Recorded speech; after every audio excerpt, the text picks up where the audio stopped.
The universal order, human life, gods and goddesses, rituals and their philosophical explanation, all these stories have been passed on from generations to generations. Roots of philosophical ponderings, philosophical thoughts are to be found in these mythological stories. Various disciplines under humanities have theoretical foundations. They are based on theories, based on philosophical theories. Now, all these theories are based on philosophy, on what we think could have happened. Only historical knowledge can help us in understanding these developmental changes.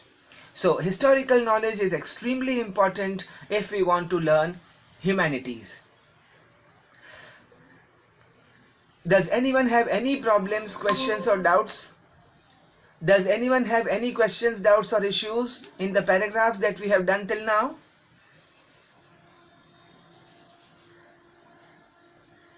No. Great. Alright. So we move ahead. 3.3 Applied History and Our Present. Now, how to apply whatever we have learned from history to the present time. People often ask about the practical value of history. Students always ask, why do we need to learn history? The answer to the question about the nature of applied history answers this question as well. The visible and invisible relics of the past, stories of the past, exist in the present. We nurture some kind of curiosity, attraction towards them. We wish to know more about their history because they represent the creative thoughts and traditions of our ancestors. It opens up a window to our past. We come to know how our forefathers acted or reacted. This is our heritage. It is very loving to us. We are fond of it. We are proud of it.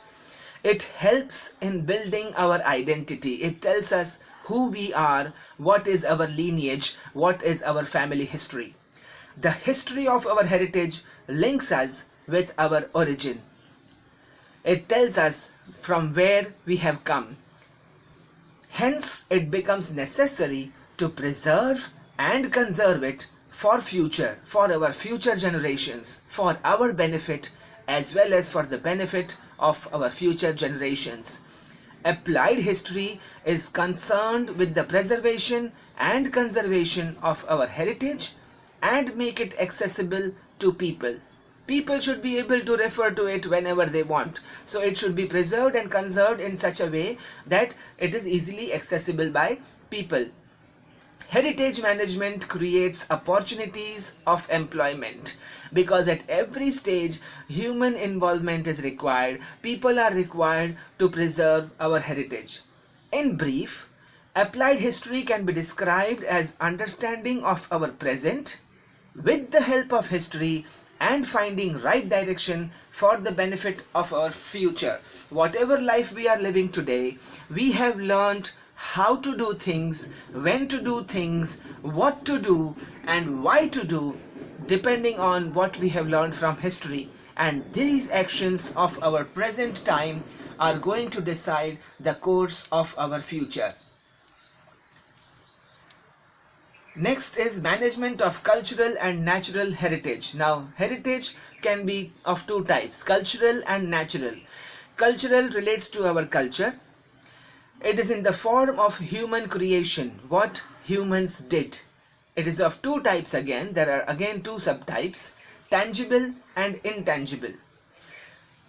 The tangible cultural heritage includes ancient sites, buildings, artifacts, manuscripts, sculptures, paintings, etc. Everything that the humans have done in the form of physical things. Intangible includes oral traditions, their language, traditional knowledge, social customs, rituals of celebrating festivals, styles of performing arts, certain traditional skills, communities, groups who represent such traditions, customs and skills. So these are all non-physical things. immaterial things. Those are all materialistic things.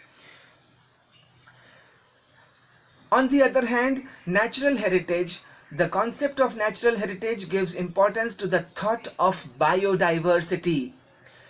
How whatever appears in the nature in the form of fauna, the animals, flora, the plants and trees, ecology, and geomorphic characteristics, which is crucial for sustaining the flora and fauna of a particular region, the natural balance that is present in the nature. It is essential for the benefit of future generations to preserve our heritage so that we can pass this on to our future generations. UNESCO, the global organization, has announced some directives which with the objective of promoting the cultural and natural heritage. On the basis of those directives, the list of sites and the list of traditions are declared as World Heritage. Which site will be declared as World Heritage is decided by UNESCO. The list of UNESCO's World Natural Heritage now includes the Western Ghats, which are present in Maharashtra. The Khas Plateau in the district Satara is also a part of the Western Ghats. In a brown box, we are given a small piece of information under the heading At a Glance. The Indian traditions declared as oral and intangible heritage by UNESCO in 2001, Kutiyattam, Sanskrit Theatre, Kerala. All this list is not important from the exam point of view, but it is good to know. 2003, the tradition of Vedic chanting. 2005, Ram Leela was declared as oral and intangible heritage. This is the traditional performance of Ramayana in Uttar Pradesh, the Ram Leela. In 2009, Raman, religious festival and ritual theatre of the Garhwal Himalayas, that is the north.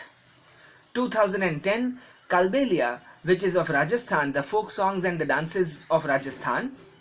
2010 again, Chhau dance, which is a tradition from eastern India. 2010 again, Mudiyat, a ritual theatre of Kerala. This, they are giving a list of all the oral and intangible heritage sites, which is followed by World Cultural Heritage Sites in India, like the Agra Fort, Ajanta Caves, etc. We need to understand that all this piece of information is given to us so that we can come to know, we are aware of what is going on.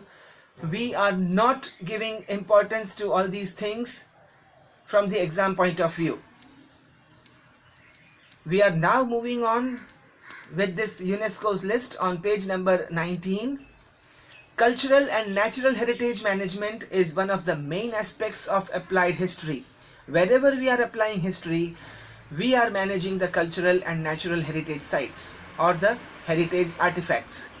The work of conservation and preservation of the cultural heritage falls under the jurisdiction of the Archaeological Survey of India and India's State Departments of Archaeology. Now, these are the two government departments which are handling the work of conservation and preservation of cultural heritage. Besides, INTACH, Indian National Trust for Art and Cultural Heritage, is actively working in this field. This is a private trust. The work of conservation and preservation of cultural and natural heritage requires participation of experts from various fields. Why? Because they need to be duly aware of the cultural, social and political histories of the heritage site so that they can give importance to the ways the things are done properly. Principles of applied history are useful in creating the awareness among them. Thus, the operations necessary for the conservation, preservation and development of the heritage site can be handled without causing any change in its original state. This is very important. We know recently that the Ajanta and Ellora caves have been redone, they have been repainted, but care is always taken that the original state is not lost. The local social structure and psychology of the local people, challenges faced by them in the present situations and their expectations can be surveyed in detail.